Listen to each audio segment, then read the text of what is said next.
All right. Good evening. Good evening, everyone. Welcome to episode 71.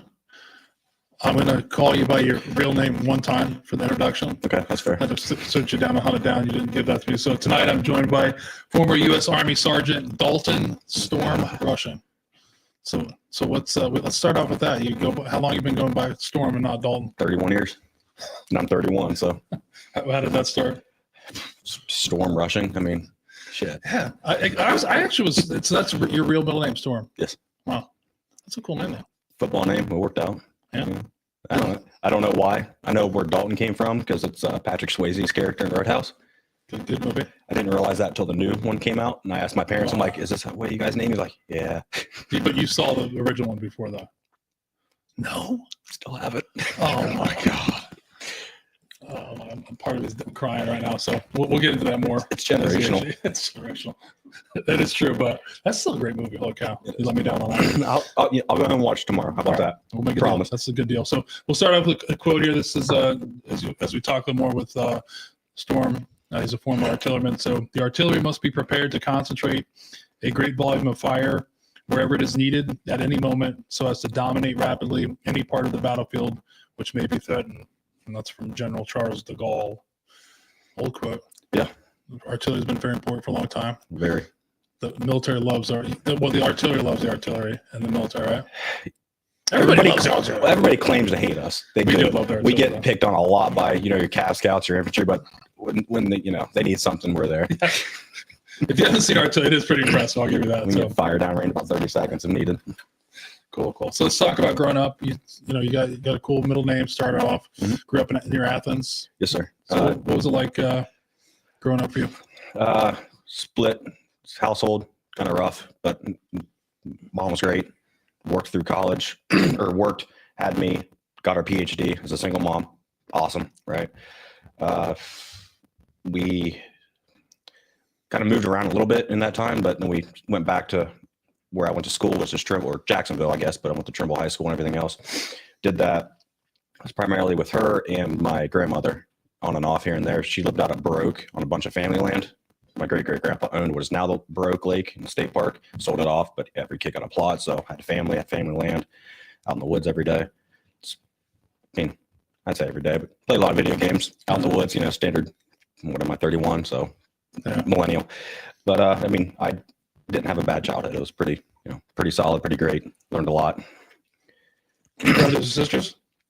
Only child by blood. Okay. I have 3 step siblings, 2 sisters and a brother, all more significantly older than me, I'd say. But did you grow up with them though?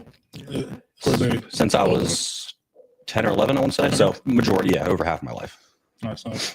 So with your upbringing, moved around, split house. You said it was a little rough. What was rough about it? Not having that. To get deep into it, here we go. Not really having a father figure around for a while. Dipped out for years on end. Came back in each other's lives every few years, but this here last time, and kind of hope some people are watching this, but this last time was only when my son was born. I said, you're done. Yeah. It's it. I'm not putting him through it, not putting him through what you put me through. It's done. So you think that's helped you focus as a new dad? You got a 4-month-old at home, right? Yes, sir. What's that? How do you think that's affected you being a dad now? Good, because I know what not to do. I know not to make it about me. I know not to walk away from the problems. I know not how to fix it, but I know to try to fix it as soon as I can. Try not to fight. It's me and my girlfriend, best woman ever. I'm going to marry her. But she know that? Did you just let the cat out of the bag? Oh, she knows. I tell her every other day, I'm marrying you. So, but no, she's fantastic. She's perfect. She helps me. Granted, we're both little, wouldn't say hot-headed, but we can, get in our feels real quick, both of us. So that's kind of a problem, but we get over it pretty easy. So she's helped me out. That's good. That's good advice, man. That's, it is important. It's interesting. We get as we have the podcast. There's a lot of people that come from broken families, and it's always, I think, an opportunity for a little bit of resilience and a little opportunity to not make the same mistakes. Yeah, I can't afford to, because I'm not going to have that life. He's not going to have that life. What's his name? So his first name is Rorick, Rhoric. We call him Ro. Okay. RHO. He's named after a road. Okay. It was her idea. I'm like, I like the sound of it, so that's fine. I'm still can't believe that's your middle name. I was like wondering where that came from. I'm like, I should ask him, and then we'll get on later on how I found it. But so start your story. Lowe's High School.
Make sure it did. Airplane mode. Okay. I think Storm broke it. I think we're back there. We're back. We're back. Look at that. I don't even remember where we were. We're talking about growing up, playing football. Any sports growing up? Football, baseball, and hockey.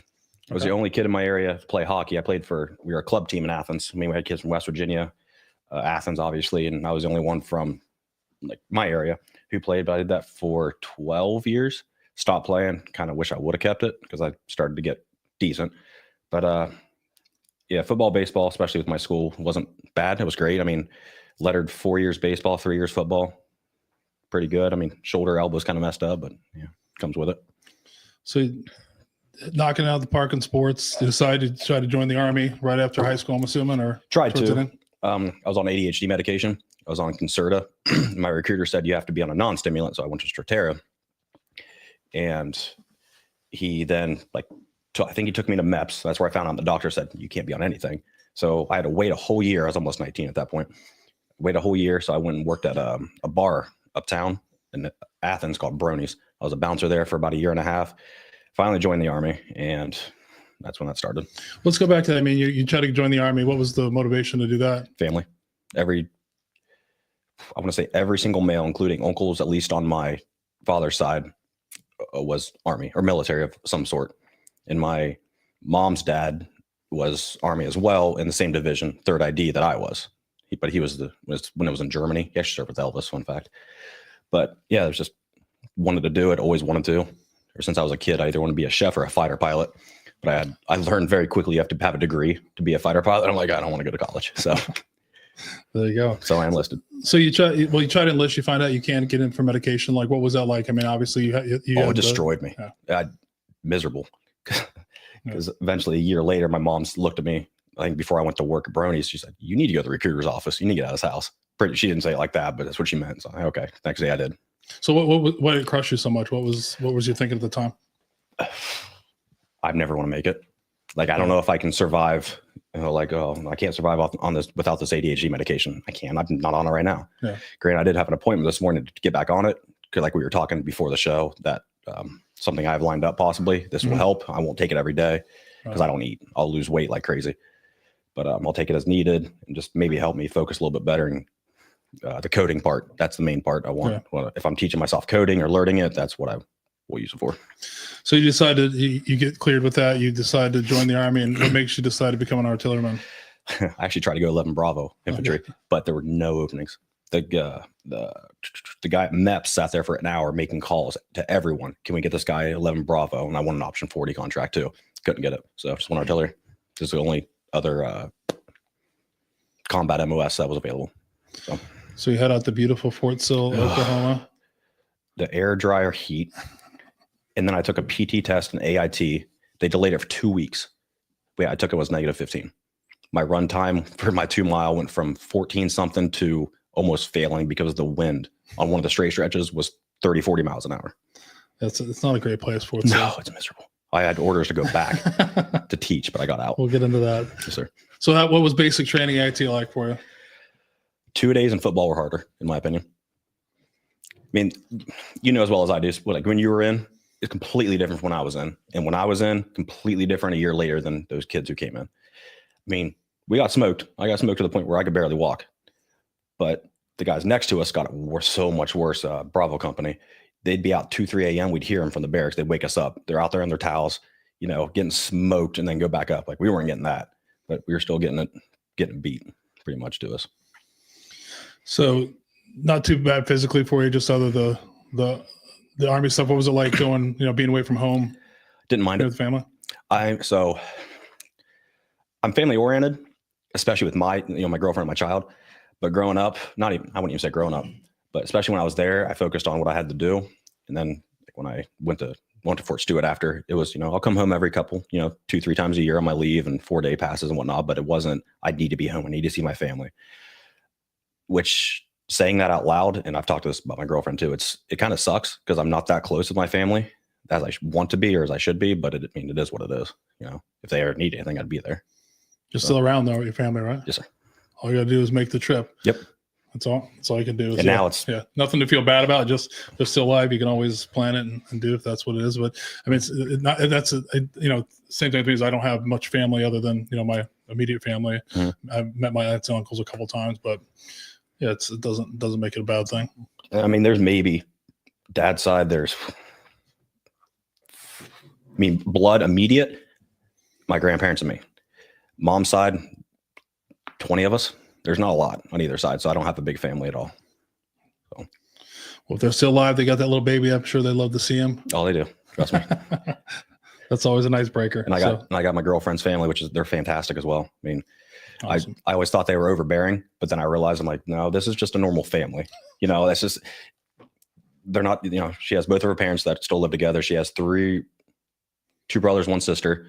I mean, they're a decent sized family. So, I mean, it's kind of nice to have them around. It is always different when you go to somebody else's family and then you realize how great your family is or how messed up your family is. But it is always great when you meet a family for the first time and you're like, whew, you're like, we don't do things quite that way. You know what I mean? We don't. Yeah. But I mean, but again, like, especially with my grandmother and my mom, they raised me. Yeah. Like I definitely wouldn't be here without them 100%, or the person I am at least. So what's it like growing up with the grandma and mom as your main, keeping you in line? What was it? Keeping me in line. Mom kept me in line. I I never snuck out, never did anything, didn't drink. I didn't drink until I was 27. Didn't do drugs, nothing like that. She was a very, very good mother.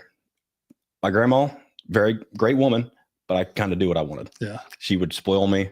Mom, I don't think like that much, but you got to get it somewhere. Yeah. That's good. I mean, that's how I'm going to be as a granddad. I'm going to be like, that's my whole goal, is to be super nice. And do all the things that I wouldn't let my sons do, so they can come back and do the same thing. Like, oh my God, you never let us do that. And I'm just like, yeah. I'm going to get yelled at by my son in 40 years. 100%, 100%. Yeah. There you go. That's a good way to do it. But seems like they had a right balance. One one taking care of you and one keeping you on track, which is good. So yeah, but they taught me how to act and everything else. And again, I mean, I think I'm a decent person, but it's all from them. 100%. I'm sure you are. You are actually you're pretty thought of. There's a lot of people that are watching that love you tonight. So you should be proud of your grandparents. Should be proud of you, sir. Your grandmother and your mom. So let's talk about you finished Fort Sill, leave Lawton, Oklahoma, and head towards good old Georgia. Fort Stewart, another not a great place. I mean, Fort Stewart's a pretty good place. I mean, it's not too bad. Hot, but so it ruined heat for me. I don't like summer anymore. I don't like sand anymore. I also don't like only being a foot above the water table because you can't dig a foxhole. Georgia. I mean, it is. If you've never been down south, it does get a little Georgia. Yeah. Georgia gets a little hot in the summertime, a little muggy. Yeah, like I look at my open spaces, but I'd say late fall in Savannah, best ever.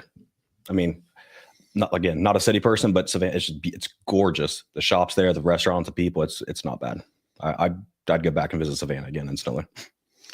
So you head down there pretty quickly.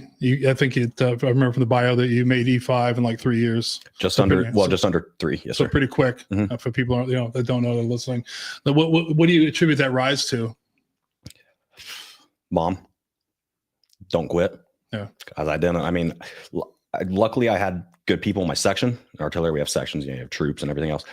But my section chief at the time, he shouldn't have been there. But my gunner, Wade Maddox, he took me under his wing. That was a father figure for the time that I needed. I also had my boys like Alexander, Dela Cruz, and everybody else. They taught me. If we were just sitting in the motor pool, he's like, sit on the gunner seat. We're going to learn something. I'm like, all right, sweet. That's how I passed my gunner's test. And I think being there in less than a year, passed my chief test as soon as I made 5. No, I passed my chief test when I was a 4 specialist. But it was just all because of them. They wanted me to take their spot. And that's what you're supposed to do. Yeah. When I was a chief, I was training a PV2. He was my gunner because no one else could pass it. I'm like, this is how you chief. Here's your system, which is a big ass iPad. Here's how you do this. Here's how you start up. Here's how you fire everything. I mean, you train people to take your spot. Yeah. So, you moved to that position pretty fast. So people that know in the military, that means you're leaving some of your fellow enlisted guys behind. Mm-hmm. What was that like, moving up the ranks and finding yourself outranking guys that you were hanging out with? Or I was a little I'd say not as professional in that sense. I mean, they knew if I told them to do something, they needed to do it. But at the same time, we'd go over to like Sergeant Maddox's house, right? Have dinner. It'd be completely normal. We're buddies. Unfortunately, that's not the way it should be, but it is. But I knew I could trust them. I knew they would do what I needed them to do in a timely manner and finish everything. And now they're all 6s and 7s and whatever. Me. That's all right. Different paths, my friend. So you stay there for a little bit. You actually get on. You get the opportunity to head back to Fort Sill. Life changes, and you decide not to do that. Well, yeah, I got married. Great at the time. And then it's quickly spiraled. Right after that, signed a deck statement. I was going to go to Fort Sill to teach AIT, teach artillery, which I love to teach. So that'd been perfect I'd do that for 2-3 years, I believe. But she wouldn't go. I'm like, that's fine. But I realized, I think now I resented her for it and everything spiraled. Yeah. And it is what it is. I learned a lot from that. And I had one serious relationship between that and now, and that's it. So let's talk about that. You're in from 14 to 2018. Couple wars are going on. Do you ever think back about that? I mean, we've had some people on that that didn't get a chance to deploy. Is that something you still think about in your mind, or is it that's a funny something story. you've let go? I've let go of it. I've accepted it as what it is. But I re-upped to deploy because we were on the patch chart to go. The next day, our commander pulls us aside in the motor pool and said, "Hey, we're not deploying." Everybody just looked at me and laughed. I'm like, bastard. But it is what it is. Yeah. I've still learned a lot. So you get out in 2018. What's the plan after you get out? I believe, I started school, hated it, didn't want to do it anymore. And that's when the divorce happened. I finished up that semester remote from here in Ohio and then went right in the police academy. So what drew you to the police department? Natural transition from military to that. That's all I knew, structure, and that's it. And that's structure to me. So I did it. It's just know what you stick with what you know, right? Yeah, absolutely. I was terrified. I didn't like change. Yeah. And I mean, now I understand you have to. So it's fine now. But back then I was so scared. So I had to do something similar. So, you go from, how old were you in 18? 25 ish. So you're young. You've had, a couple setbacks. You didn't get in the Army when you wanted to, didn't get the MOS you wanted to get. Yep. Got out earlier than you wanted to. Like, what do you like heading into the police academy? Where's your head at? How are you dealing with things mentally at that point? Mentally, I was okay. I was having a little bit of adjustment issue, obviously, because as you know, civilian life is drastically more different than anything in the military or law enforcement related. I don't know. It was rough because I'm talking to my old friends who I probably don't even talk to anymore, honestly. Just different people. I'm different now. I don't know. I carry myself different. That's all it was, basically. So you said you had a little bit of resentment there for a while. What were? Because I wanted to go teach. I love it. I love teaching. Me and my buddy, we started a company, which we can get into later, but that's what it was. We were teaching CQB. But, granted, this won't be CQB. This would be artillery, but still the same sense. I want to see these people who are 0 and go to 10, and I want to teach them that. Especially something that I think I'm decent at. So you head to the Hocking Hills Police Academy. How long is that one? 4 months. Started in August, graduated, I want to say the 23rd of December, something like that. So how do you put that up compared to AIT and basic training? 10 times worse. It's classroom. Like 80% classroom. It sucks so bad. Firearms stuff was all right, but Driving was good, but yeah, the classroom murdered me. So what's the classroom? We haven't had anybody talk about that. What it gives people some ideas of what we're talking about classroom stuff, because I don't think people realize there's a lot of law you have to learn and procedural stuff. And 50% of that's law, 100%. Yeah. Like what's the code for just traffic's 4511, but what's code for, traffic, but you didn't use your turn signal or you're not wearing your seat, but it gets deep into it. Granted, I mean, we have laptops on our computer. We can just what is this? And it's right there. So, but you have to have that memorized for the state test. And that was rough for me. It was because I wasn't on my meds. I didn't want to be on my meds. I want to do this naturally. But I mean, I figured it out. I think I passed. It's a 100-question test or 200, but you need a 70 to pass. I think I got like a 78 or 79. But I mean, wish I would have done better. And the result of that, I feel like I wasn't the best cop and deputy and cop because, I didn't. There's cops out there that have the, I'd say, amendments and everything else down to memorized instantly. They know exactly what they're going to say, do the laws, everything. I wasn't one of those. I wasn't very proactive. I just kind of waited. I wanted that adrenaline dump, right? Yeah. So I just disregarded everything else that wasn't CQB, kicking a door in or arresting somebody, unfortunately. So how I take it that didn't work out very well. Well, it didn't help. I mean, just made your job a little bit more difficult. It did. Yeah. Because I wouldn't put in the effort. Also, midway through being a deputy, I kind of went through my mental stuff, and that was just drug me down to the ground hard. So, yeah. So let's talk about that. You had your first job was with the Patriot County Sheriff's Department. Yes, sir. So on patrol. Yep, I was a road deputy. Okay. So what's that like? Well, Perry County is not very populated. A lot of back roads. Most calls we would get would be anything. I'd say exciting, but it's not exciting. But would be your domestic violences, your trespassing, stuff like that, your alarm drops. Really, there's not a lot happening. But when something did happen, it happened. But due to, I'd say, my leadership, it was old school. It was no women were allowed to be hired. They finally did hire one, but she left. Can't hire women, can't show your tattoos. I had to wear sleeves, like cover up sleeves, everything else. And you had to, if it wasn't the sheriff's way, you're done. Because after I left, 3 people got fired because they were starting to call people out on stuff, and sheriff didn't like it. Unfortunately, it wasn't productive, and they didn't have your back. So it doesn't seem. So you were at that department for a little while. I think this is a good time to talk about something that happened. If you want to talk more about it, February 14th, 2021. Yes, sir. You want to walk us through what happened that day? So, me being a non-proactive deputy, I was sitting in dispatch, talking to the dispatcher, I believe, and I heard a call come across saying there's a drowning victim, an active drowning victim at Tecumseh Lake, which is about 15 minutes away. Running lights and sirens, like get there in 10. They called for wildlife to come out, or no, ODNR rather, but they're based in Nelsonville, and I can guarantee you they weren't at the office, so it wouldn't be an even longer hit. I'm like, I'm just going to go. He's like, that's fine. Ran lights and sirens all the way there. The guy who is shorter than me, and I'm 5'8" on a good day. He's probably like 5'6", 5'5", double my weight at the time, so probably 300 to 320. Fell through the ice fishing with about 2-3 inches thick ice, right? 2 fire departments already there. EMS is there. Bird's already called to take him to the hospital. And we're all just standing like, what are we going to do? I mean, he's 50 yards out. Easy. And everybody's like, we need to get a rope to him. He can't pull himself up. So I'm looking around. These are all volunteer firefighters. Nothing against them, but they're either bigger than me or like bigger than me. So, yeah. I threw my keys to one of the, I think she was EMS at the time. I threw my keys to her. I'm like, here's my keys. Took my gun belt off, handed it to another firefighter. Excuse me. And one of the firefighters who were there fishing with him, who fell through as well, started yelling like, you're not going on that fucking ice, blah, blah. And somebody shut him up real quick and kicked him off the scene.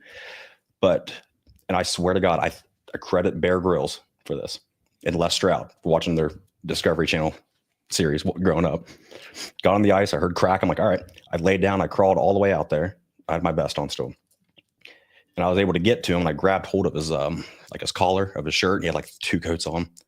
He still kept going down and down and down and down. I'm like, dude, I can't hold you. If you go in, I'm going in with you, but it's going to suck. But here we go. Finally, they were able to get me a rope, and it took probably 5-10 minutes to get it around him just because he couldn't move. He was too cold. And I rolled over, and I said, pull. Instantly, like 5 guys pulled him right off. And I had to crawl back. But that Damn. Prior to, I had like other bad calls that I've talked to you about. That was the final. That was the straw right there. Yeah. I went home, couldn't move my right arm, still cold, thinking could have died. I had like basic hypothermia, and that was it. I kept working for a few more months, but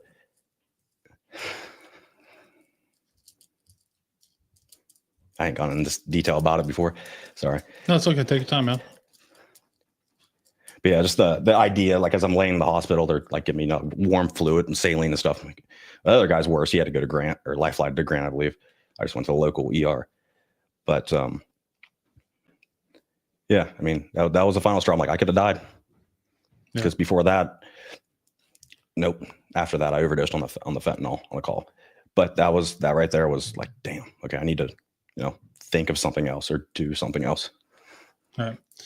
So thank you for sharing that. I know there's a lot of emotion in that. And one of the amazing things to bring it up, and I thank you for sharing it, but that day on February 14, 2021, you were eventually awarded the Buckeye State Sheriff's Association Medal of Honor for the incident. And then later the next year, you actually were awarded the Presidential Medal of Valor by President Biden at the time, right? Yes, sir. So we post that article up there, but just to read a little bit about that, I think it's a good opportunity to read one of the articles. It just says, it starts with, when they say Dalton, it's Storm. So that's how I figured out what your real name was. So it says, Officer Dalton Rushing was awarded the Medal of Valor by President Biden for his 2021 rescue of a man who had fallen into a frozen lake. The Medal of Valor is the highest honor given to the United States to the public safety officers, and is awarded to those who have exhibited exceptional courage, regardless of personal safety, in the attempt to save or protect others of harm. Rushing was working as a deputy for the Perry County Sheriff's Department when emergency crews responded to a call for a man trapped into Tecumseh Lake in Perry County in February 2021. The man had been in hypothermic conditions for 45 minutes before he was rescued. While in the water, the victim was unable to grab a hold of Rushing and reportedly said that he was going to give up, prompting Rushing to tie a rope to the individual and submerge himself in the freezing cold water alongside the victim until the rescue could be secured. An act which was described by the White House as just demonstrating courageous action and uncommon poise to save lives. Looking back on the rescue, Rushing recalls few things going through his mind at the time and only remembers focus on the task at hand, trying to keep him alive and keep him from fading, keep him talking. I don't think about anything else until I got off the ice, Rushing said. Following the rescue, Rushing received the Medal of Valor from the Buckeye State Sheriff's Association. He was then nominated by the organization for the National Medal of Valor. And this is one part we could talk about after this, was that although Rushing said he's not a huge fan of awards and public appearances, he said he was grateful for the honor and to the people who nominated him. It was surreal, but at the same time, I'm sure there are plenty more people out there who have done more and didn't get recognized for it.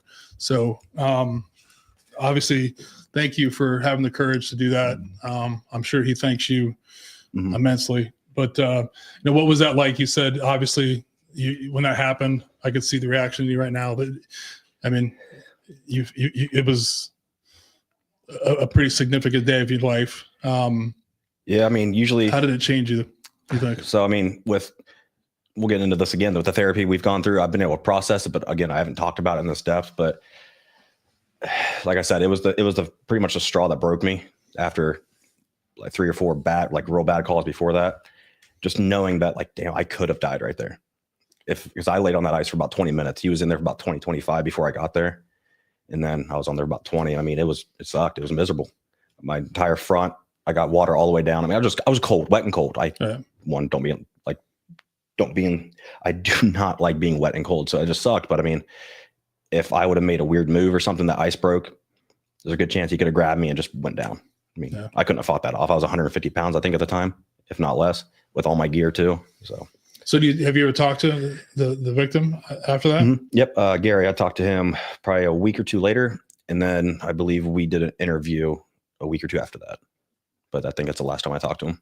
He's pretty kind of health decline a little bit and can't really get around as well. So yeah. So you talked about another incident with a fentanyl situation.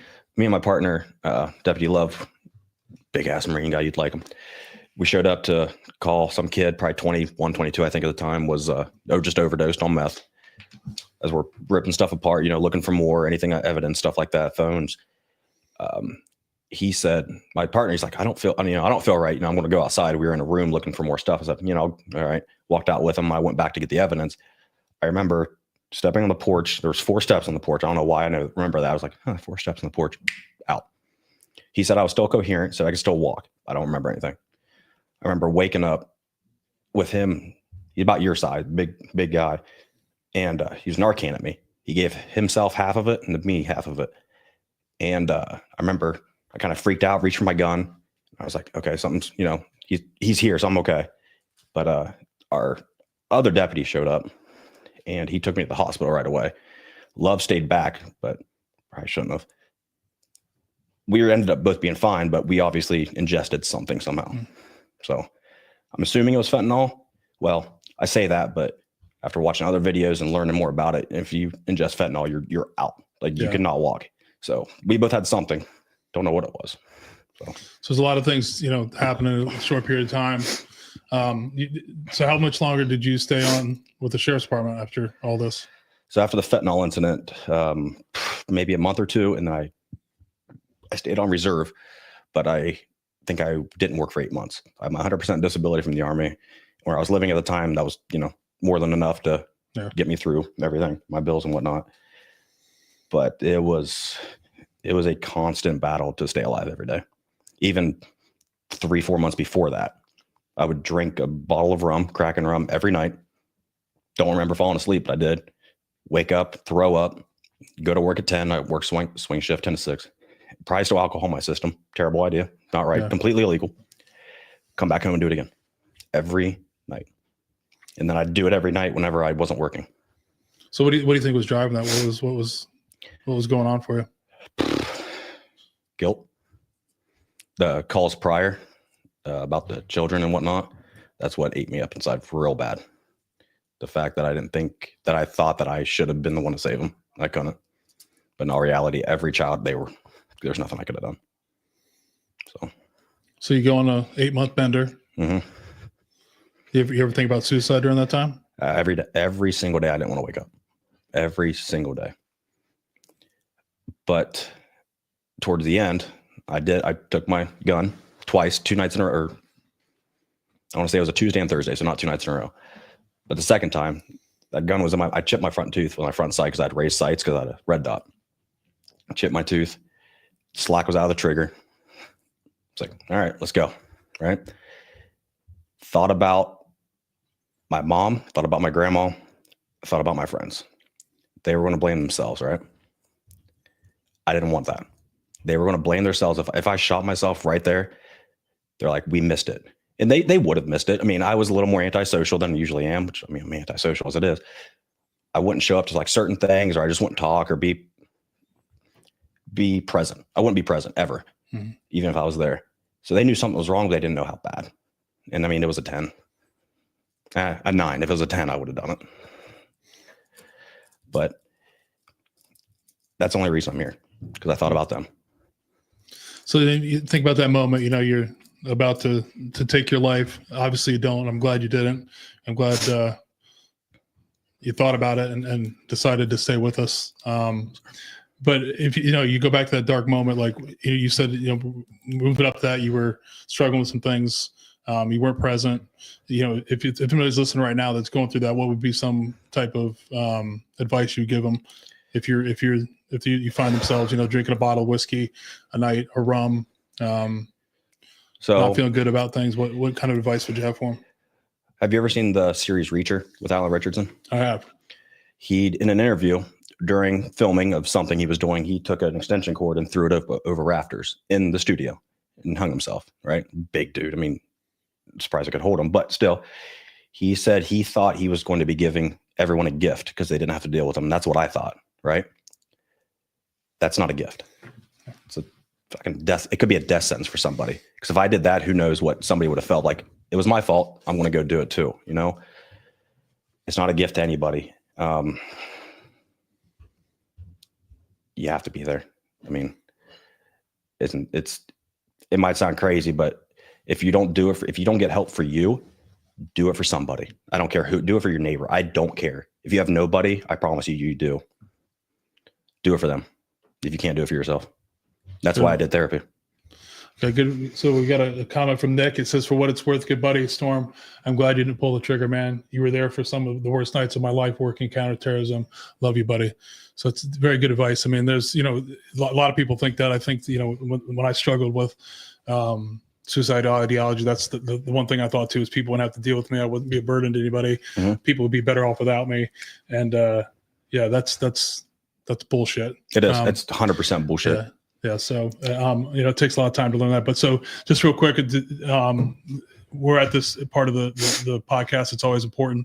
If someone is in crisis or might be considering suicide, please contact the Veterans Crisis Hotline at 988, or you can dial 1-800-273-8255 and press 1, or you can text 838-255 or chat online at veteranscrisisline.net/chat. And if you don't want to call the Veterans Crisis Line, reach out to a friend. We talk about that a lot. Reach out to somebody. Somebody's willing to talk to you. Everybody. I've called people at 3 a.m. and they pick up. Yeah, it takes a couple. It takes a couple calls, but every time it's either been my old gunner, Sergeant Maddox, PD, one of my guys who were under me, who's now thriving in the Army or something. They're like, "Are you good?" Nope. They stay up. Doesn't matter what day it is. They will stay up and talk to me. Yeah, that's good advice. That it isn't. Nobody is better off without you. It does cause a lot of heartache. A lot of questions are raised when that happens. So like I said, your friend Nick, I'm glad that you decided not to make that awful choice. So you said at that point you kind of, I guess, started thinking about therapy then at that time, or take a little while longer. After the second incident, and I said, I'm not going to do it. It was still in my head. And the next day I was like, let's not wake up. Let's try to, stay asleep forever. 2 days later, a peer mentor, Dirk from ETMS Ohio, contacted me. My dad's a barber. He went down and talked to my dad about me, and he's doing pretty rough, whatever. Got my number and called me out of the blue. And for some reason I answered. Don't know why, because I never answered numbers I don't have.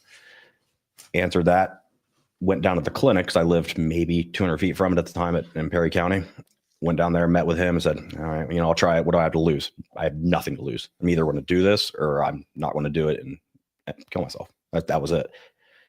So I did. I don't think they have this anymore. But it's the Nest. It was just kind of like the Sonal. You remember that? Kind of similar to Sonal. Did that for about a month till I get a spot, and then I did the real treatment, which back then the protocol was a little different. But about 10, 12 sessions in, people started noticing. I didn't. Like, you're happier, you're coming around more, you're not shut off, you're present. And I was like, damn, maybe this is working. Got to 20. Still, the sleep was, we've talked about that, but I could process everything. I didn't blame myself for the kid calls that I had when I obviously could do nothing. Nightmares stopped, hallucinations stopped, thoughts stopped, everything. And that's the only reason I'm alive, honestly. Well, let's talk a little bit more about ETMS. You want to explain what that is? So ETMS, I actually work for this company. Monday was my last day. ETMS stands for, I forget what the E stands for. Anyways, transcranial magnetic stimulation. And the E is EEG. It's a brain scan. What you basically do is you get a brain scan and it pinpoints parts of your brain that's not firing properly on, like with electricity. Your brain runs on electricity. So what this does is let's say it's about the size of my phone, about an inch thick, with a magnet inside that's hooked up, and that magnet creates a flux, and that flux puts your neurons in rhythm with your heart rhythm, right? And what that does is reopens up neural pathways in your brain to let the electricity hit in the spots that need to be hit. And those are shut off due to substance abuse, alcoholism, trauma, everything. And in Perry, we're actually working with people with SUD, substance abuse disorder, and it's working. Incredibly working. They're not relapsing. But it didn't cure me. I don't have thoughts of suicide, but I still think back like, damn, this kid died, but there's nothing I could have done. Right. I can process it. I can process everything properly now to where I don't get upset about it, more or less, obviously earlier. But if Dirk didn't call me that day, I'd give it a week. I'd been dead, 100%. Non-invasive, 15-minute sessions. I think at the time I was doing 10-minute sessions. But if anybody's listening, you're a first responder, a veteran in Ohio or Florida, Virginia, West Virginia, North Carolina, I believe, it's free to you. Cost your time. Yeah, it's interesting. A lot of people in the SAL community, a lot of people in the first responders here in Central Ohio. It's a pretty well known thing. So that's where we met Yes, when I was doing my session. So yeah, it's definitely something you should look into. It is free. There are some medical things you have to qualify for. I think you can't have a pacemaker or some other things that are going that kind of take you. But it's a I went, like you and I talked earlier before. I went into it. A couple of my friends had went through and they talked about how it helped with sleep. Other things. You and I talked, and all the ETMS folks that if they're listening, no, it didn't help me with sleep. I didn't think it was the greatest thing for a couple of weeks, but I did find it to be helpful when I had other things. Like for me, I felt like my brain fog was gone in the afternoons. Felt a little bit more focused on things. But yeah, like Storm said, check it out online. Get in contact with them. It's great. It really is helping a lot of people. It depends on who you talk to. And all that data is being compiled to obviously help veterans and first responders to deal with, mental health illness, all kinds of different things going on. So, and just to reinforce it, the one side effect you're going to have, you might have a headache. Maybe I did. Some people don't. And people are saying, oh, you're going to have a seizure. You have a better chance of looking at this TV, playing a video game, almost 100% chance better, or almost 100% chance of having a seizure doing that than you do getting an ETMS. You're not going to get a seizure. Yeah. And to me, what I talked about, I've said before is, for me, I'd say like it helped me like 15% with something, it didn't help me with falling asleep, but it definitely helped me with focus. Helped me, it just, it helped me how it helped me, I guess is the way that a lot of people go into it with all kinds of, reservations or thinking that, all these things are going to go away. It's not like that. It's been, from what I understand, it's been used a lot with autistic kids for a while. It's a technology that's been around for a long time, but just they're kind of applying it to veterans and first responders to help with some of the. If I can touch on that. Yeah, go ahead. We had at the old Worthington clinic, we had nonverbal children with autism come in, nonverbal, couldn't talk, would scream, they'd walk out of there after, I think they did 30 or 60 sessions. It was more talking. You would never know. Like it's incredible. The FDA makes, if you do an FDA trial, they make you get at least 25% or better. On every single thing, we were pushing past 50%. Yeah. Majority was 55 to 60. So, it's a weird technology. It's been out there for decades, but just now kind of becoming relevant, especially within the SEAL community. They've been doing it at Virginia Beach since 2014. Yeah. And your famous SEALs, not name drop, but your famous SEALs, they've done it. Especially if they're at Virginia Beach. Yeah. So. And it's been, like I said before, all the people I talk to, everybody has different, I don't think I've ever met anybody that doesn't say that they had some type of improvement in some way. I'm kind of jealous of the guys who are like, it helped me solve my sleep problem. I'm like, I need that one. But yeah, it is available. You have your initial sessions. And what? Oh, sorry. Ola had to put. I knew she was going to say something. I knew it. Said, don't forget the amazing technicians you get to work with. That's exactly right. Danny is awesome. Ola, you're right. We forgot to talk about Danny. She's going to kick your ass. I'm going to get beat down for that one. Oh, absolutely. It's okay. Yeah, the people there are great. But like I said before, everybody that I talk to has gotten something out of it. And how I have it is it's a great thing to gather data to be able to help a bunch of veterans, and it seems to work. And that's helping us get it across the United States. We just opened up, I don't know, 5 or 6, 7, 8, I'm not sure, in Florida. And I don't know if I can say the country, but we're going to a certain country, or they are rather, here very soon, where war's happening to help those people. Yeah. So it definitely is a great environment.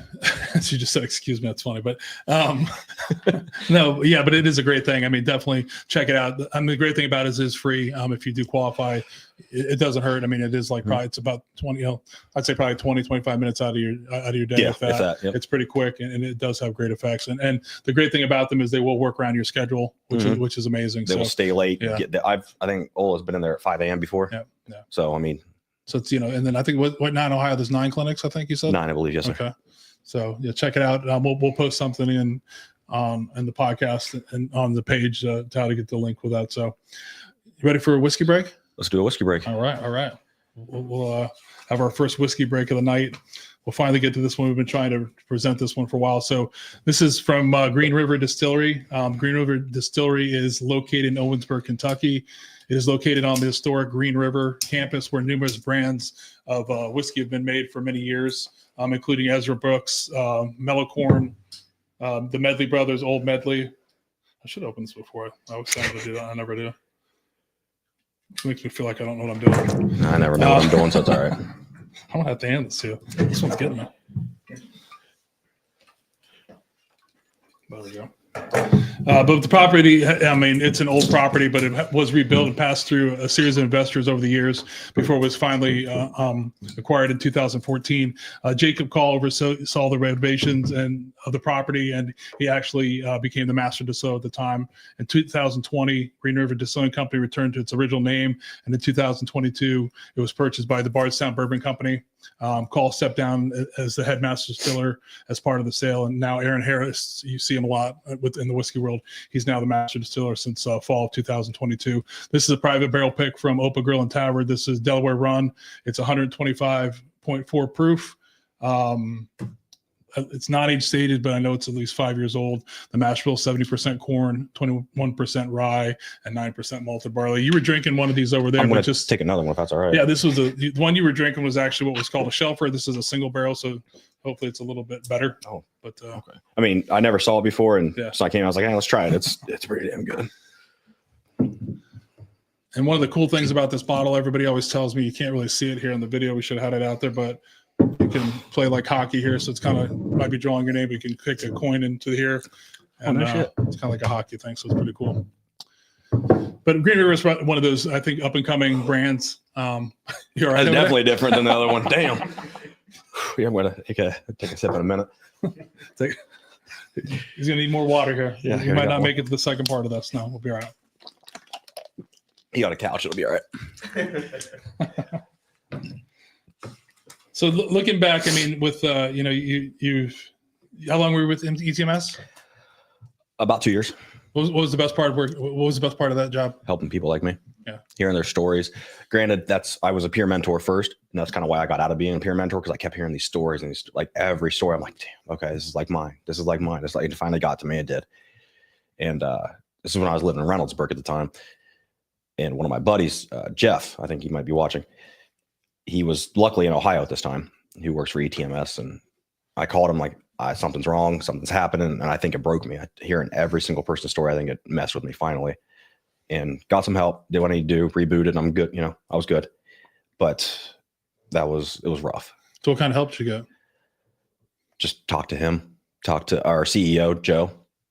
He has a cousin psychologist, whichever one can prescribe drugs. I got on Wellbutrin for a little bit, and I liked it. It was good. Then I also did a booster as well, and that helped. But I mean, yeah, I think it was just hearing everybody's story. It started to slowly just break me down again, back to the point where I was originally. Luckily, I had my girlfriend there at the time. She was who was pregnant, so I put undue stress on her at the time. But I just had the right people who actually cared, genuinely cared. They're in this business of taking care of veterans, first responders. So luckily, I'm one of those. Joe made calls. Jeff made calls. The next day, I was in to see one of our neuroscientists, neurologist, somebody like that up at OSU. Went there the next day, got help. I mean, it was taken care of in less than a week. So I just had good people. So do you do any of the counseling now, or you talk to anybody about anything now, or is it just kind of stuff? I'm good. Really, I mean, if I need to, I have my girlfriend. If I can't really, if she can't relate, because I mean, a lot of stuff she can't. I'll call Jeff. I'll call my friend Ian, who has done and seen a lot of stuff. Call Nick. Me and Nick talked here recently about some stuff. So I got good people that can help me. That does help. And all the people out there, that's one thing we always tell people is if you need to talk to somebody, there's somebody out there who will listen to you guys. Sometimes, unfortunately, got to make a couple calls, but generally everybody is really, really is there for you. So absolutely. So it seems like, in your short time, you've had a lot happen to you. You've been kicked in the junk a few times. Mm-hmm. So what other advice would you give to someone, around your age, a little bit younger, that it's not always going their way, battling with demons?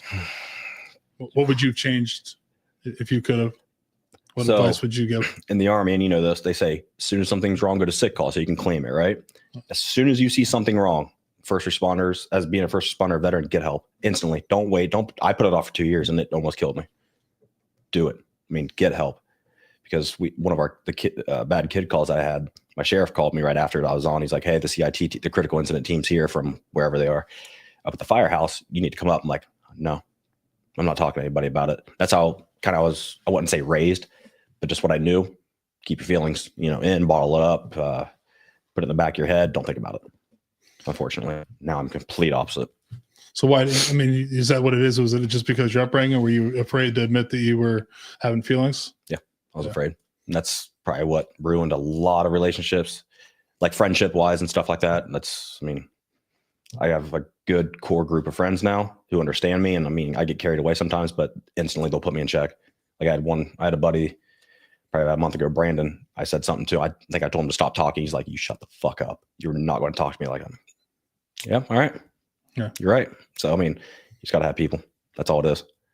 But if something's wrong, fix it. So when you had the opportunity to talk to like the critical response teams, and you didn't do it, were you afraid to share your feelings? Were you afraid that you were going to lose your job? What was going through your mind at that time? So especially because it's a common thing. No one wants to tell everybody that they're sad. No one wants to, and in the community, the people who've been listening to the podcast for a while, in the warrior community, it doesn't really help you sometimes for your career to say you're struggling with things. And remember how I said the sheriff's office is old school? Yeah. You admit something's wrong, you're done. Like you were going to get kicked, and things were wrong. So I wasn't going to say anything because, granted, again, wasn't the best deputy, but I didn't mind the job at the time, anyways. So I didn't want to do that. I didn't want to admit I was having a hard time. I didn't want to admit something was wrong. I didn't want to admit that I had these thoughts of not waking up, because who knows? If I would have said that, they could have pink slipped me just like that. And so I definitely didn't want that to happen. But yeah, I was terrified to admit anything because I was emotionless in my marriage. I was told that by her. Relationship before my current girlfriend, I was told that by her. But luckily now I finally figured it out after, 6-7 years, and finally got it. So it's working better for you telling people how you feel. And yes, absolutely. In one of our group chats, it's we all play video games together, right? Yeah. And I'll just text like, hey, rough day, anybody want to play? Usually somebody will get on if they can. So they know that I've had issues. So I've shared everything with them.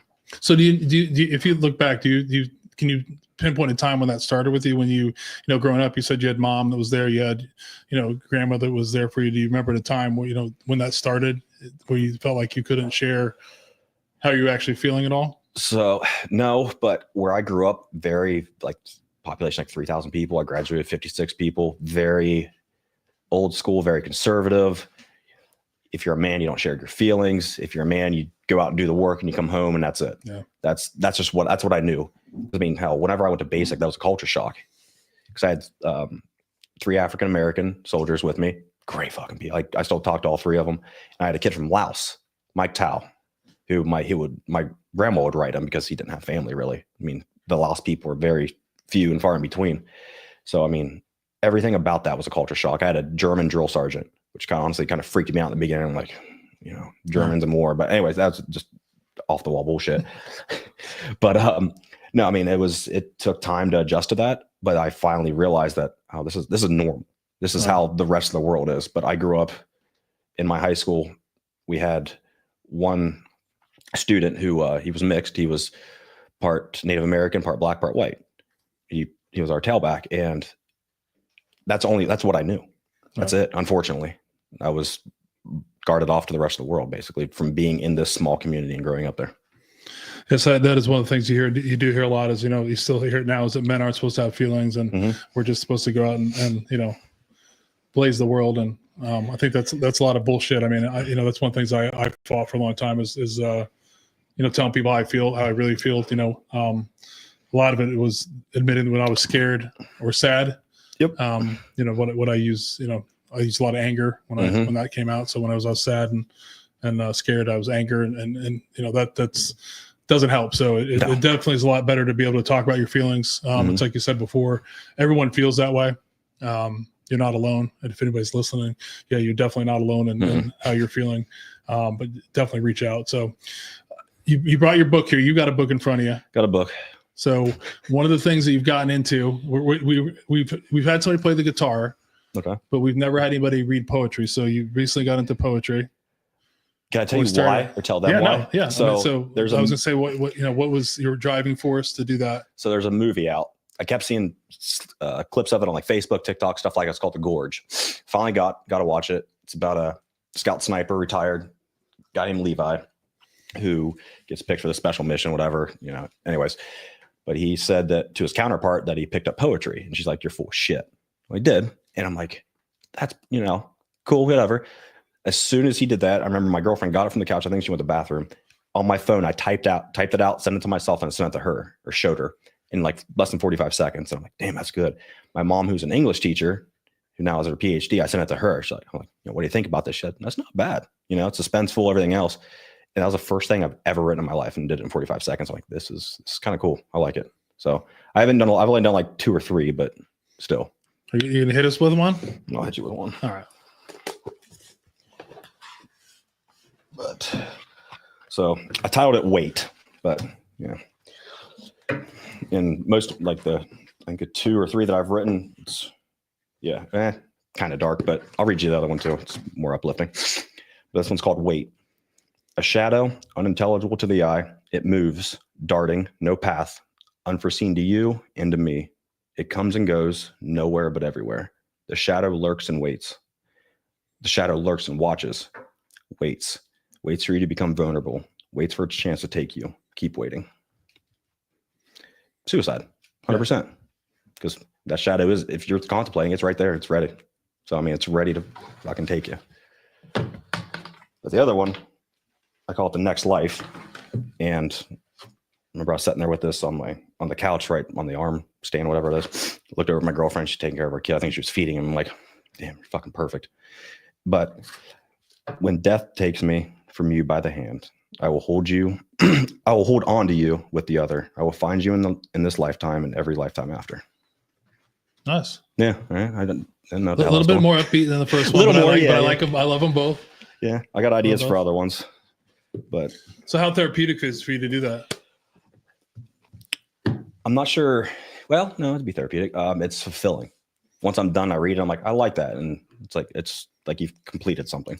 You've done something. So, which is, for me is odd because I hate reading, hate writing, hate school. So me doing that is just off the wall for probably anybody that knows. It's off brand. So you plan on putting any of your poems on use ink? No. What? All the ink you got. You don't want to add one of your poems on there? No. Lettering. I won't. I don't want to do lettering. No lettering. Okay. Because when I'm 85, I'm just like, they're like, what the hell's that? It's all. It looks all. It used to say this, by the way. No. But so, how often do you write poems? How does it work? Just comes to you and you decide to do it, or like the hand one? I remember I saw again TikTok. I need to get off that, but I saw something kind of similar to that. I was like, I bet I can reword it and work to how I want, and that's what it was. I wrote that in about a minute. So, but yeah, it just comes. I don't try to actively go do it like once a day or anything like that. But yeah.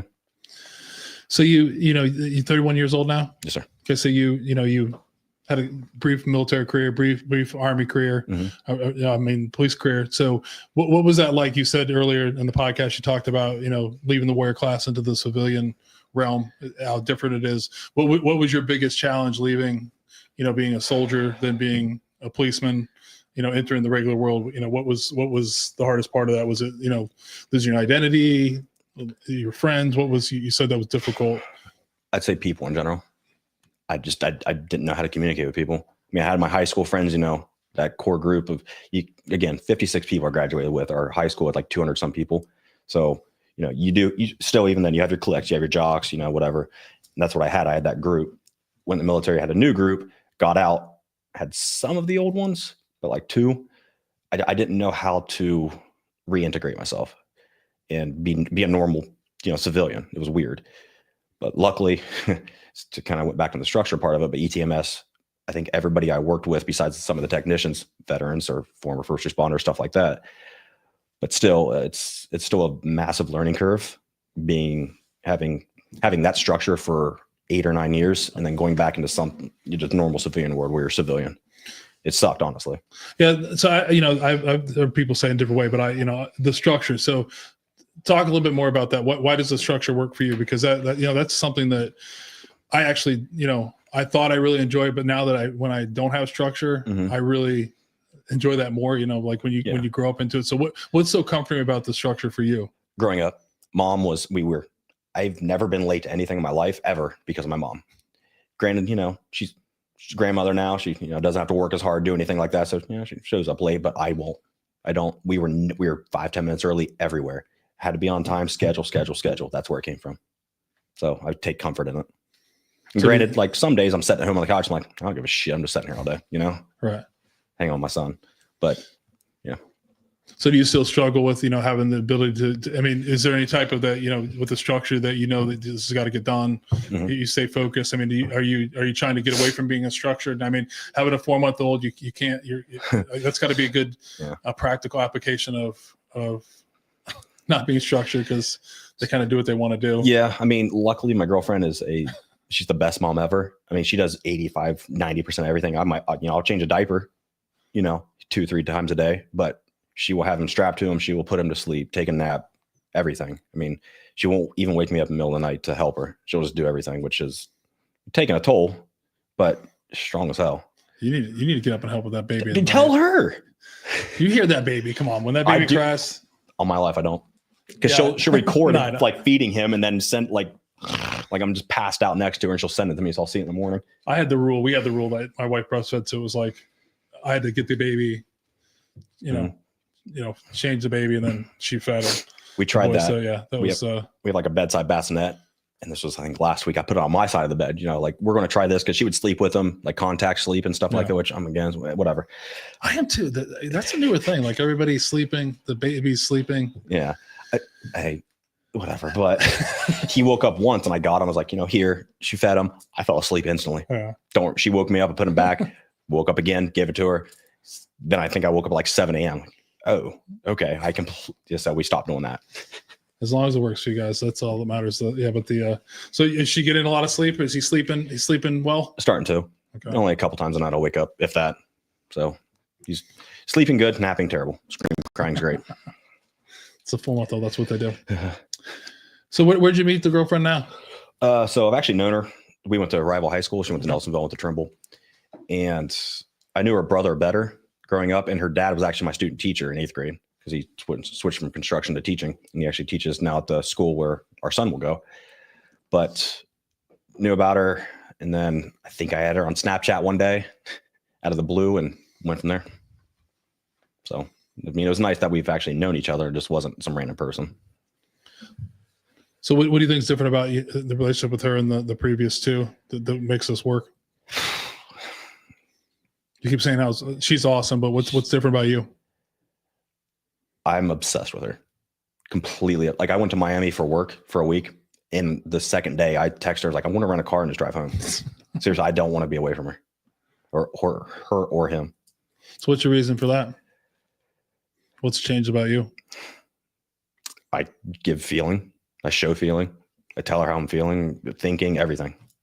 If I didn't, she's definitely not the kind of, she can be closed off, and she used to be just like me, but together we bring it out in each other, and it's fantastic. It's perfect. It's the happiest I've ever been. So you got some different opportunities going right now. Mm-hmm. Here's a question. 5 years from now, where do you see yourself personally and professionally? Well, if she has her way, we're gonna have another kid. So we'll see about that. That means you're gonna have another one. That's what that normally means. I don't know. The screen crime is getting to her.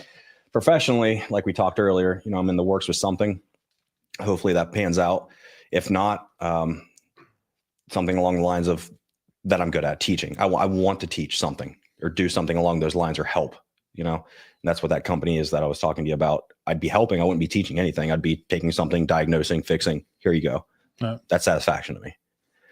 But yeah, professionally, that, and just general my life, to be as happy as I am now. I don't want to decline anymore. Not anymore. I haven't really. I just want to be happy. I want my family to be happy. I don't care about money. Not anymore. I care less. If we can get by, we can get by. So you're set on one kid, though. That's in 5 years. You still have one kid. I was an only child, so yeah. She was one of four. So that's fair. That means you got to have 2.5. They got to get in the middle, which means it's 3. That's the number. I round down. If she's listening, you just keep at it. Keep at it. He'll break in. So 5 years, what would be your ideal job in 5 years? Like what would it be? Ideal, perfect. Yeah. Like in a perfect world. So I don't know if you ever heard this term, but I'm a CQB slut. I love to train CQB. Ever since I went through SWAT school and advanced SWAT school with Franklin County Sheriff's Office. A bunch of those guys are awesome. And that's what I want to do. I don't know if you ever heard of Blake Cook. He's on Sean Ryan not too long ago. Yeah, I've heard the name, I think. He's out of Fayetteville, but that's what he does. And that's what the company me and my buddy initially started was before our founder went to Ukraine. But I love that. I love teaching, especially something I'm good at. I love it. That's what do you like about CQB? The teaching part of it, or just the general aspect? Just the general. That there's somebody around that corner. I don't know why. I like the adrenaline dump. Yeah. Even just training it, I get it. So it gets me like if I get nervous or worked up or adrenaline, my chest kind of feels like it's shaking. And I get it every time I train it, even in my own house. I've cleared my house with every gun that I have. And I have a lever action with a 37 millimeter launcher on it. I know, right? The dumbest shit ever. Hey, if it works for you, I'm not. No, we all do stupid shit. It's our house. It's okay. I mean, as long as no one's getting hurt, nope. You don't hurt yourself, it'll be good. So what about poetry? Any aspirations to write more? I'll write more. Yeah. I won't publish. It'll just be for me. Why not publish it? People don't need to know. It's for me. I'll share it. Do you share with your family, or did you? I've shared that one with my girlfriend and my mom. I think that's really it. Yeah. We'll have to work a deal out to camera. Maybe let me take a copy of it and we put it on there as a quote. I think yes, sir. They're very good ones. We'll have to work something out. Maybe I'll give you some more bourbon. We'll cut a deal. All right. We've got plenty down here. So let's talk about, you're 31 years old. You went through some stuff. You had some dark times, some good times now. It seems like you're doing really well. You talked about, how you change now and what you recommend to other people. What advice would you give yourself if you could go back in time? Probably the same thing I would say for somebody younger, what you told me to get help. Yeah. Work on yourself. But whenever I was going through everything, especially towards the end part, and when I started to get help, I cut a lot of ties with a lot of people just so I could focus on myself. You can't get better if you're constantly worrying about something else, I'd be worrying about, what's mom think about me? That doesn't matter. She's safe. Everybody's healthy. Focus on yourself, get better. And then you can start to mend things. Yeah, exactly. Because I hope she's not watching this, but Jesus, I've seen my mom cry twice in my life when she dropped me off at the recruiting station, go to MEPS to go to basic and AIT. And one time when we were at a family event and she's like, hey, we're all going to the neighbor's house, who was a family member of my stepfather's, and I blew up, and she walked away and cried, and that broke me, and I left. So, I mean, that's, I think, when I realized, especially right then and there, my stepsister came over and talked to me as well about it. You need to help yourself first. Yeah. If everybody else is okay, cool, let them go. You do you. Yeah, that is an important thing. I mean, if you can't, I used to run to help everybody, to be the rescuer. Mm-hmm. And then quickly turned into the persecutor a lot. But, the rescue thing, a lot of times when I was doing that, it was because I wasn't able to really look at myself and fix the things about myself. Mm-hmm. That's changed in the past year and a half of my life, where now, I know it's okay to take care of me. Absolutely. And if I take care of me, then other things work out a lot better. So it is very hard sometimes to look at yourself and try to figure out what isn't working and try to make it work. But I recommend it to anyone to do that. Like you said before, I love how you said it. What other people think about us doesn't really matter. Nope. I spent way too long worrying about what people think of me. And at this point, I really don't care, which is pretty liberating. It is. I learned that about probably my second half in the Army. I'm like, I don't give a shit. I'm where I want to be right now in this. And I went, and then it carried over. But yeah. So you got some other hobbies. You like shooting? Love shooting. You're a big gamer? More, we'll say 5 months ago than now, but obvious reasons. Yeah. Yes, sir. What's your game of choice? Right now, Delta Force. Okay. It's, do you play games? No, but I'm versed on it because if everybody can't see, but you can see there's 3 gaming consoles behind you that are normally occupied by my sons. So I get to see all kinds of different ones. I mean, it depends on what they're playing. It's like Battlefield, kind of. Yeah, I can hear them upstairs generally when they're playing. Oh, good. So some are louder than others, but that means it's going good. We've talked about before. It's the crazy, gaming is so crazy now because I think it's really cool that you're able to connect that way. It's a way for, communities to connect and to be able to connect with different people. I get that, but man, I don't know why someone hasn't come to this house and whipped all three of my sons' asses the way they talk to each other. And they are brutal the way they talk to each other. I'm just like, oh my God. Like, I'm shocked by it sometimes, to be honest with you, because I've shocked by some of the things I've said to other people. Like our group that plays, we'll have our own party so no one can hear us. But there have been times throughout the years, we'll get out of that party and we're like, oh shit, what do we do? Yeah, some of the things they say, I get it. It just goes back to my day of like, gaming for us was like, it was starting off, but it wasn't online. You had to be in the room to play. So if we were going to play right now, there's 5 of us down here right now, had to take turns. And then like, if you started talking shit, like there's nowhere to go. And if you were saying some of the things you were to say, it was like, it would be bad. I mean, so I just watch my sons and I'm like, and then, the good thing is they generally play with all their friends, but still it's like, it's one of the funniest things when my kids were growing up, for a long time, we didn't let them have headsets and be able to talk online. But then when you start to let them do that, you're like listening and like, that dude sounds like he's like 60 years old. And they're playing against 60-year-old, it's great. It could be worse. My kids are down here playing in the basement. I know where they're at. I don't like it at 2:00 in the morning when, my oldest son starts screaming. I think someone's dying down here and he's playing fucking Rocket League or some stupid game like Lord, that. Rocket League. Yeah. You gotta get him off that. Some toxic shit. I don't get it. I mean, so there may be something. He may be gone here soon. There's some news in the Miller home. I might be actually losing one of my sons. He's been moving out here this summer. Oh, okay. You should have led with that. Yeah, Jesus Christ. No, he's looks like he's finally moving out. It's about time. He's getting out here. We only see him very often. Usually when he needs to get laundry caught up or he wants to have a good meal, I think he shows up. So he's that's reasonable though. I mean, but it's time for him to move on. It's time for him to get out of here. I hope his neighbors in his apartment enjoy the 2:00 wake ups and screaming. Yeah.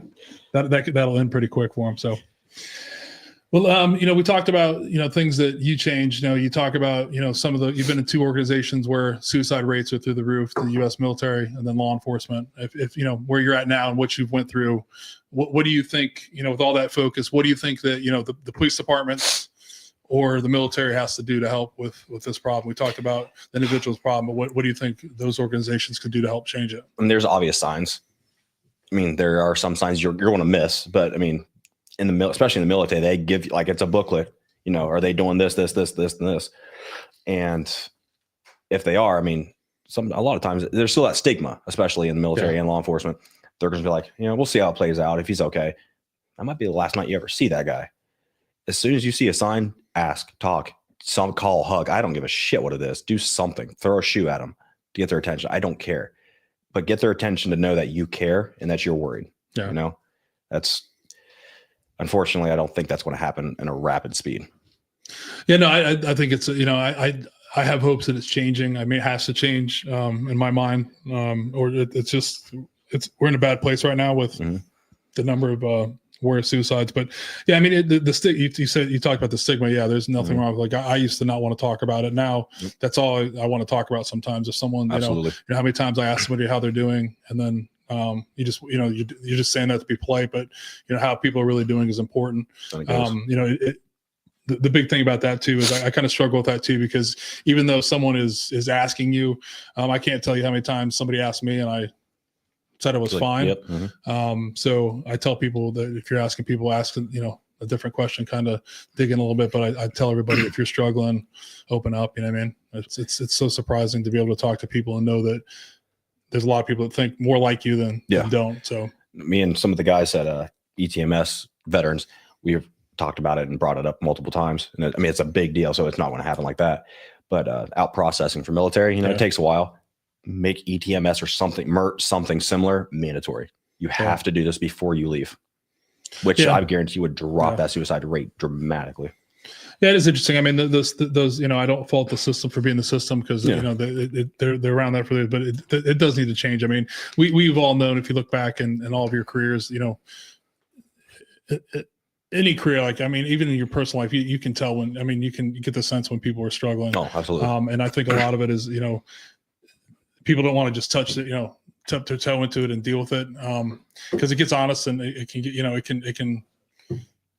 can get pretty dark pretty fast, but, very fast. But, I have it now that it's better to talk about it. It's better to ask that question than to rattle around in your head, what could I have done differently? You know what I mean? Cause the people that some of the people I've lost, I think of that very often. Like, would it have changed, outlook on things, but ultimately I know it's their responsibility. They're the one that made a, permanent decision to a temporary problem. Yep. But definitely the organization's recognizing it and then not punishing people, I guess, for having, mental problems. I think, for me, I think there's a big stigma that, especially with PTS, that it's like a lifelong sentence. I don't think it is. Not at all. 5 years ago, I wouldn't agree with that, but I have it now that PTS could be just something like a rehab that somebody does. Somebody needs a timeout. Mm-hmm. They need to talk about it. That doesn't mean they can't go on and perform their job. Another great thing, Saw. I'm not part of them, but that's everybody I've talked to that went through it swears by it. So Save a Warrior stuff. Never heard of it. Really? I'm joking. I was about to say we probably talked about it a minute ago. Hell, I'm kidding. Right. No, I mean that was. Now I'm glad you brought that up. So have you thought about going to Saw? So I actually had a date, and I backed out. Oh, let's talk about that. I want to say I was a cop then. I was working for the local PD in Perry as property maintenance. So I wasn't even a real cop. My chief said, "You're not going on a call unless somebody's getting shot or somebody's fighting." I'm like, cool, whatever. I don't want to, go to calls anyways right now. But I think a week before they said, hey, they're running down a list of things you need to do, books and stuff. I'm like, okay, I bought all the books, started to read the books. Again, hate reading. But I said, I'm okay. I don't need this. This was before ETMS, I believe, like right before it. And I said, I don't need it. I just didn't call the guy back. That was it. You're one of those guys, huh? Yep, one of those. I'm an asshole, 100%. No, nothing wrong. There's nothing here is wrong, my friend. You're not the only person that's happened to. But we could talk more about that. We can talk about it now. I mean, Save a Warrior is in Hillsborough, Ohio, very close to us.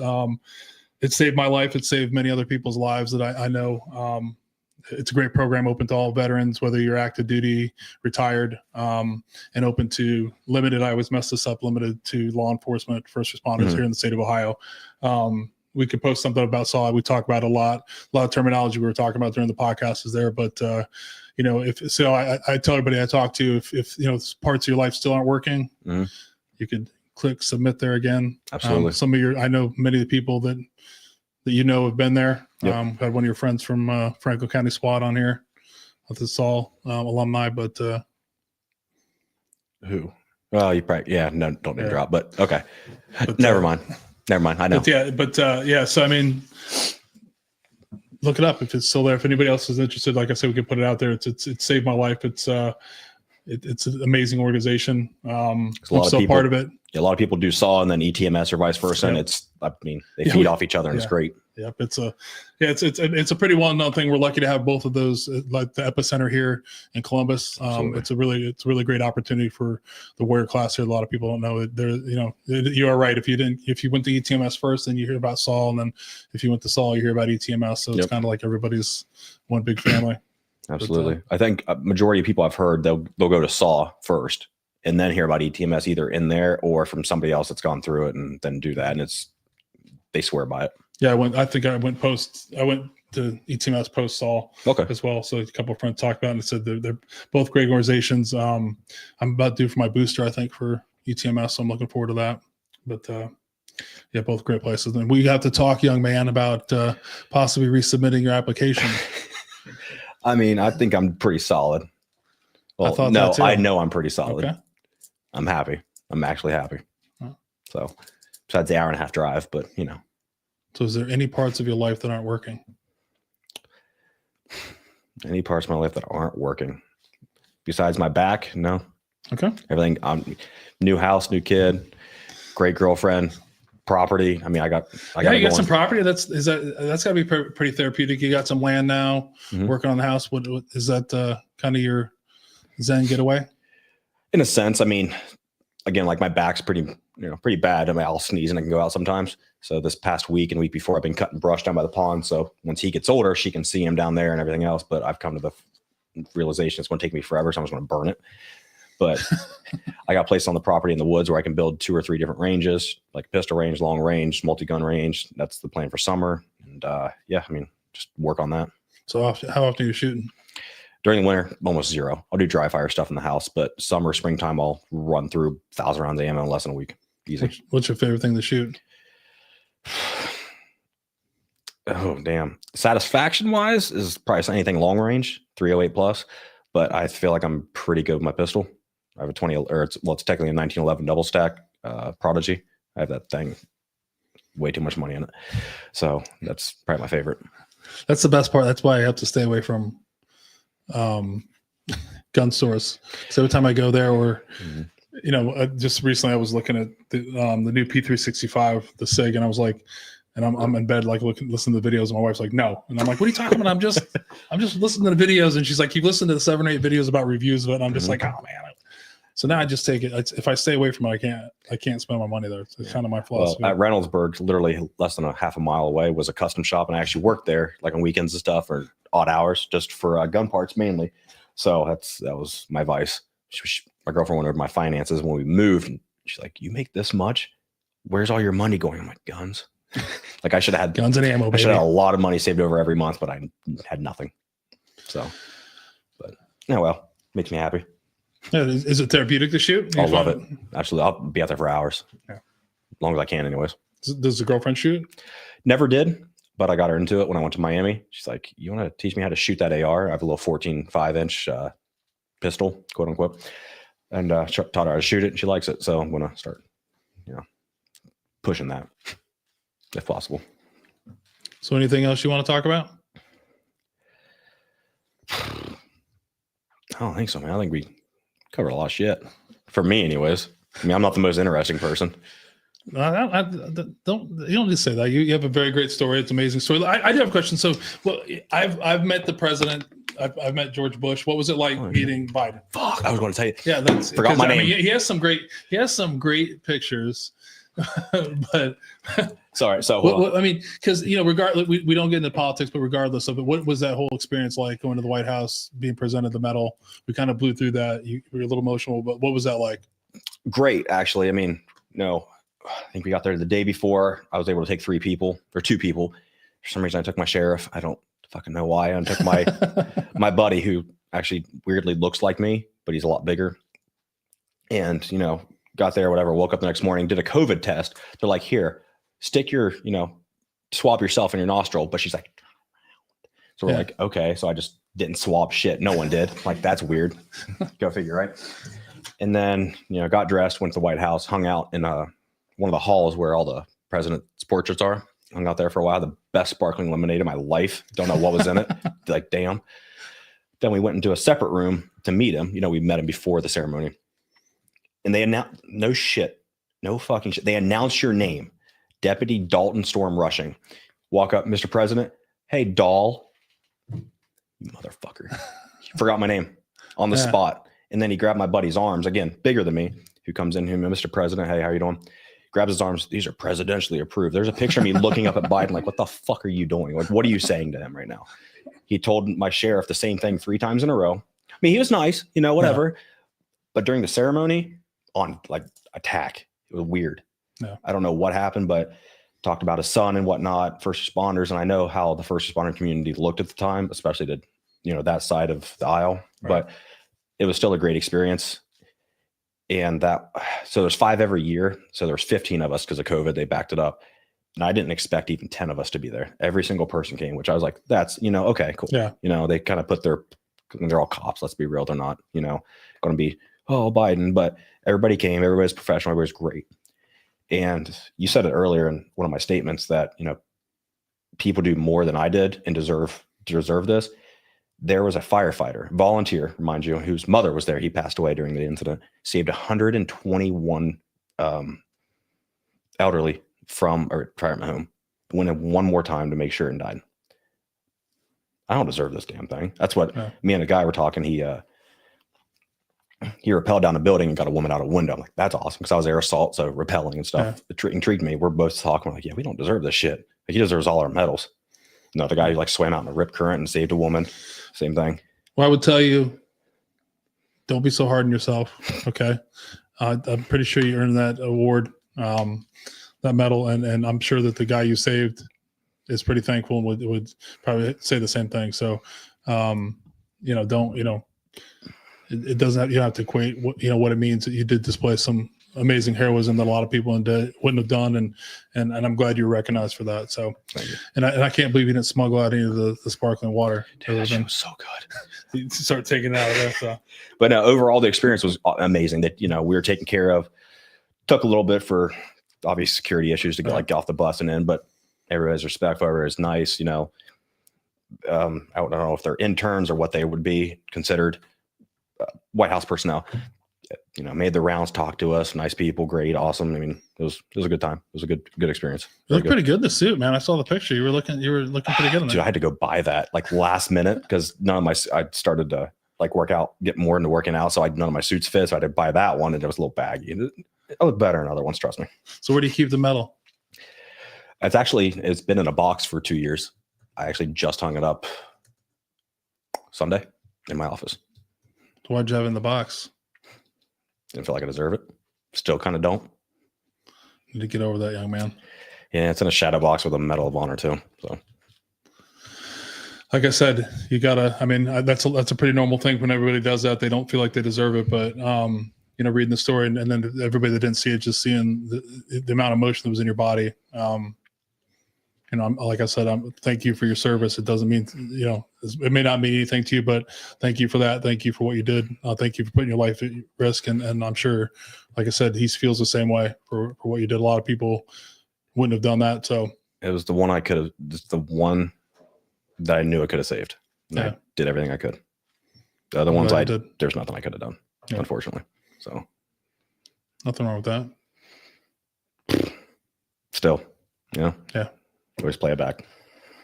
But. So any other poetry to take us out with? Do you have any, did we read all your poetry? No more? I think we need one more. I'll give you one. Well, I saw that there was some more in there, so they were the good ones. So hit us with one more. I'm skeptical on this one. All right. I wish I got your quote. I got one of those. That would have been what we started with.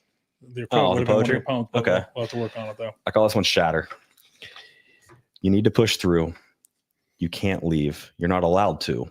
They'll miss you. They'll blame themselves. It's not a gift to them, as we've talked about. You won't hurt, but they will. Process and learn to be you, to be better. You're a giver, a protector. Break through the dark. Look in yourself for the light. It's there. It's beat up, holding on, struggling, but it's there. Find it and break through. Awesome. You need to share those more. Those are good. We'll have to work out a deal to get those. So again, Storm, I want to thank you for coming in. Thank you for what you did at ETMS. Thank you for your hospitality when I was there. It meant a lot to me. I want to thank you for your service to your country. Thank you for your service to the people of Ohio. You deserve that medal. Get it out there. Be proud of it. It's something you did. And again, I want to thank you for coming on for episode 71. Thank you for having me. This is amazing. It's my pleasure. So at this point, the podcast is always my least favorite, but tonight we're going to honor a service member who unfortunately took their life. Tonight we're going to honor U.S. Marine Corps Corporal Christopher Lee Clark, 29. Christopher was born July 27th, 1989 in Onaga, Kansas. Christopher took his life on September 22nd, 2018 at his home in Okaloosa, Kansas. Christopher graduated from Atchison High School in 2007. After graduating high school, Christopher enlisted in the United States Marine Corps. Christopher served 4 years in the United States Marine Corps as an infantryman assigned to the 3rd Battalion, 1st Marine Regiment, 1st Marine Division, Camp Pendleton, California. During his time in service, Christopher deployed to Afghanistan in support of Operation Enduring Freedom. In 2010, Christopher left the U.S. Marine Corps as a corporal. Following his time in service, Christopher was a craftsman in UA Local 41 Plumbers and Pipefitters Union in Wichita, Kansas. Christopher will be remembered as a beloved son, husband, father, brother, hero, and friend. According to his mother, there is really not enough words to say how wonderful he was. Anyone who knew him loved him. He is loved and missed by all of us. Christopher is survived by his wife, Monica, children, Tinley and Trace, mother, Julie, brother, Jerron, maternal grandmother, Luana, and numerous other relatives and friends. And like I said earlier, if you or someone you know is in crisis or might be considering suicide, please contact the Veterans Crisis Hotline at 988 or 1-800-273-8255 and press 1, or you can text 838-255 or chat online at veterancrisisline.net/chat. So we will end it with a quote. had a couple here, but I think we'll pick this one here. This is from Michael Marks. And maybe remind the few, if ill of us they speak, that we are that all that stands between the monsters and the weak. So that's from Michael Marks. I like that one. That's good. Yeah. So again, everyone, thank you.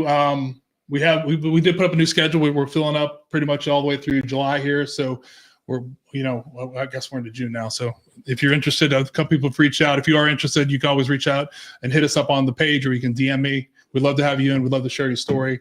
And again, Dalton, I'll call it. No, I'm joking. Storm, thanks for coming on. It's been a pleasure to have you. Thank you. It's been a pleasure to get to know you, and I'm sure I'll be seeing you around. So absolutely. Have a great night, everyone, and we will talk to everyone in a couple weeks.